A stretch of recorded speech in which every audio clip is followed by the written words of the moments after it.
Satyaprasad said that the minister said the security and assurances have come after the coalition government came to power in AP.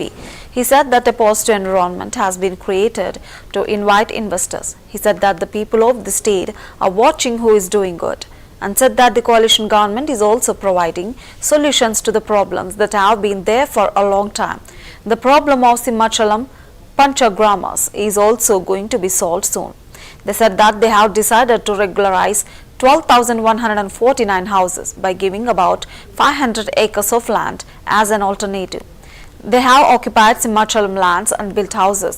We have made efforts in the past to regularize them, and now as per Chief Minister Chandrababu's decision, we have decided to transfer 610 acres to Simhachalam Devasthanam instead of 420 acres.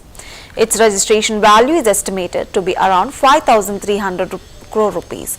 Satyaprasad said that the minister has said 610 acres of land is being given to Simhachalam Devasthanam in Pedaganta Yada and Gajwaka and other areas. మరి ఎప్పటి నుంచో మనం చూస్తున్నటువంటి సింహాచలం పంచగ్రామాల సమస్య కూడా, ఎందుకంటే గత ప్రభుత్వాల్లో ఎన్నోసార్లు ఎంతోమంది కూడా హామీలు ఇచ్చారు, కానీ హామీ పూర్తి చేయలేకపోయాం.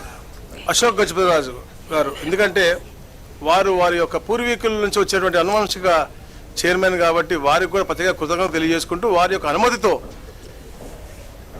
దాదాపుగా 500 ఎకరాలు అంటే 5,000 కోట్ల రూపాయలు విలువ చేసే భూమిని ప్రత్యామ్నాయంగా ఇచ్చి 12,000 ఇల్లుల దాకా రెగ్యులేట్ చేసే ఒక ప్రక్రియ.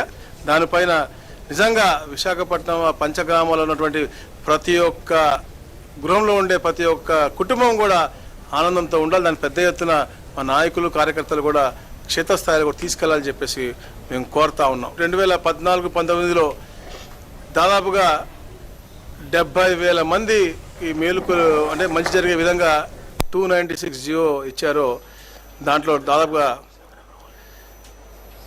గత ప్రభుత్వం ఎక్కడ కూడా వాళ్ళకి సానుకూలంగా స్పందించలేదు, ఎక్కడ కూడా వాళ్ళకి ప్రాపర్ కన్వెన్స్ డీడీ ఇవ్వలేదు, ఎలిమినేషన్ రైట్స్ ఇవ్వలేదు.